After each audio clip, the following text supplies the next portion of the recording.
should say, even as they speak. Brenda Tye, by day, is a visual artist who's been doing recreational ballet classes for the past 4 years and joins us on the line. How are you this morning? Whoops, let's try this one. How are you this morning? It's not going to come on. Let's try if this phone line here. Hey, Brenda, how are you? Hello? Hello. Hey, you there?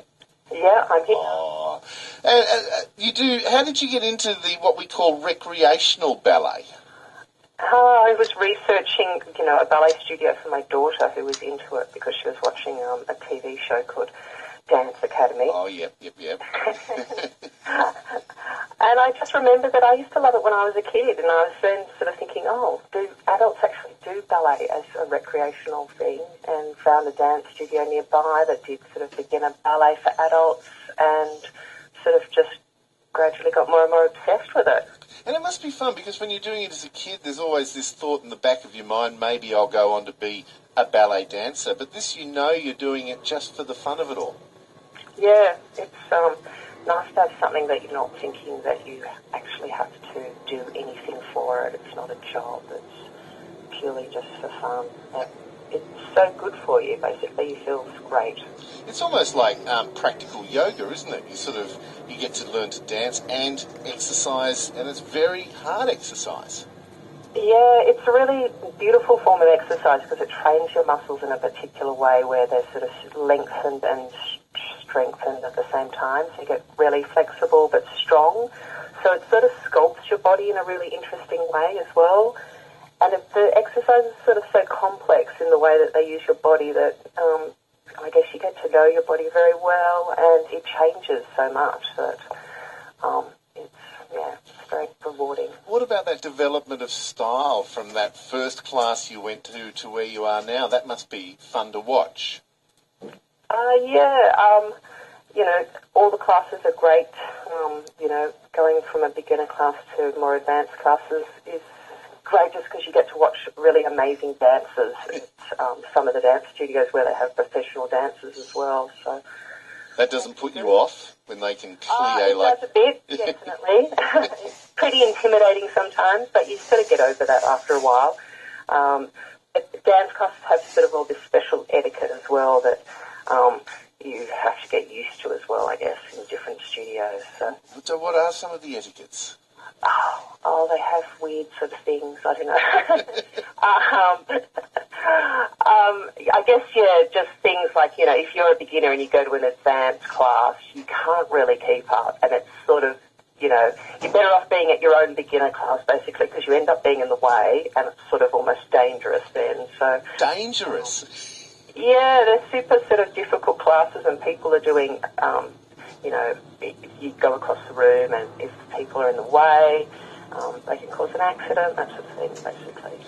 Is it a nice contrast also to the day job, for want of a better word? Oh, definitely, yeah.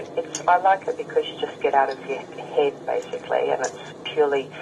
It feels very much like a holistic exercise. You're mentally challenged from, having to deal with the choreography, so you're really focused, but you're sort of working your body intensely everywhere all the time. So, and plus, you usually get like a pianist.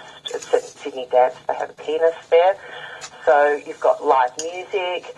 The studios are pretty amazing there. You're right under the Harbour Bridge, so you get to hang out down at the wharf and actually sort of do something there. That is a great venue, though. My partner used to do it for many years, and it's almost like being on the set of Fame. Oh, exactly, yeah. And you are, as you say, tucked down underneath the Sydney Harbour Bridge. It's almost like a fantasy in itself, turning up each time to do those classes.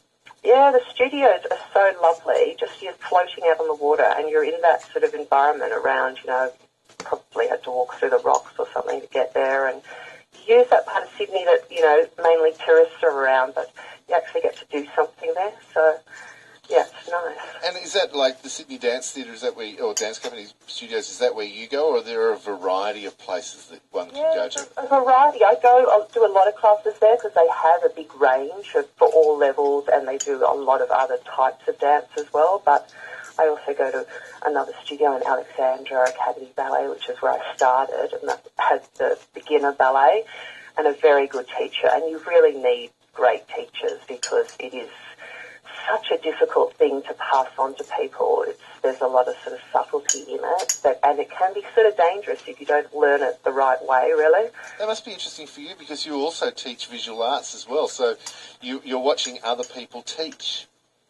Yeah, I love that sort of, being a student as well and having all these great teachers who primarily are these amazing ex-professional dancers. So at one studio I have this woman called Vicky Attard, who's an ex-professional from the Australian Ballet, and she's incredible.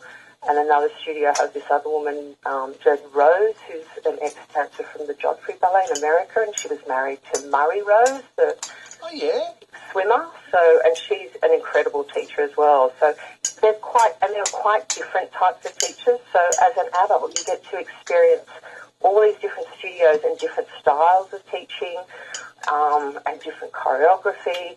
So that in itself becomes really interesting. See, I'm also envisaging the sort of rather older, stern ballet teacher that, say, Amanda used to have when she was a teenager with a cane and walking stick, that maybe used that as a teaching implement. It's far from that.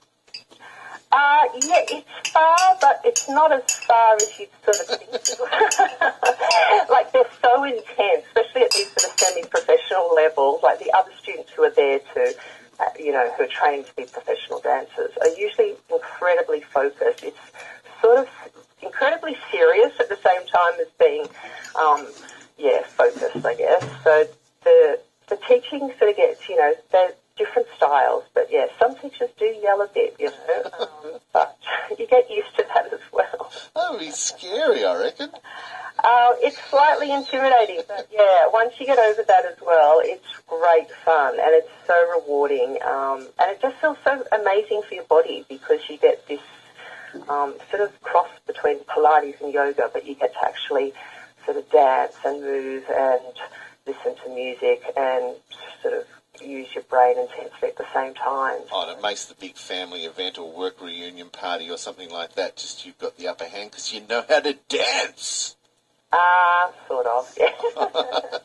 On 702 ABC Sydney, Brenda Tye is with us. As we look at what people get up to on the weekend, recreational ballet is one of the hobbies that she's got herself into. When you're in these dance classes, who are some of the other people around you?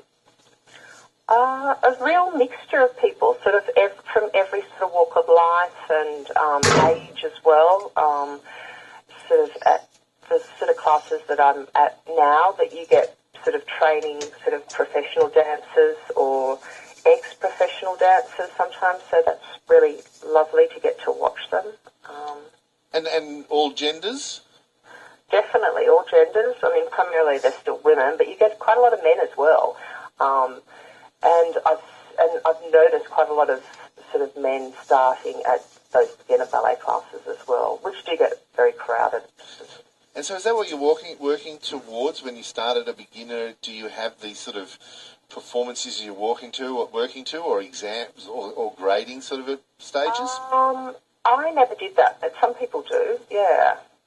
For me, I didn't feel like I wanted to do anything formal like that with it. And I guess every class to some degree for me feels like a performance because there's areas in the class where you do an exercise with like 5 other people and everyone else in the class is watching as you do it. So to some degree every class becomes some sort of performance really. Wow. And then you never know who you're going to be dancing next to. I believe you were once right next door to a famous UK ballerina.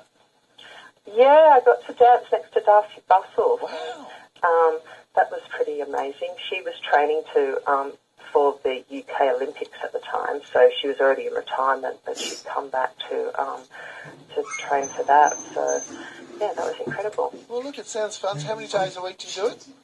About 4. Wow. That's serious. You must be pretty fit. Yeah, well, I'm fitter now than I've ever been in my life, basically.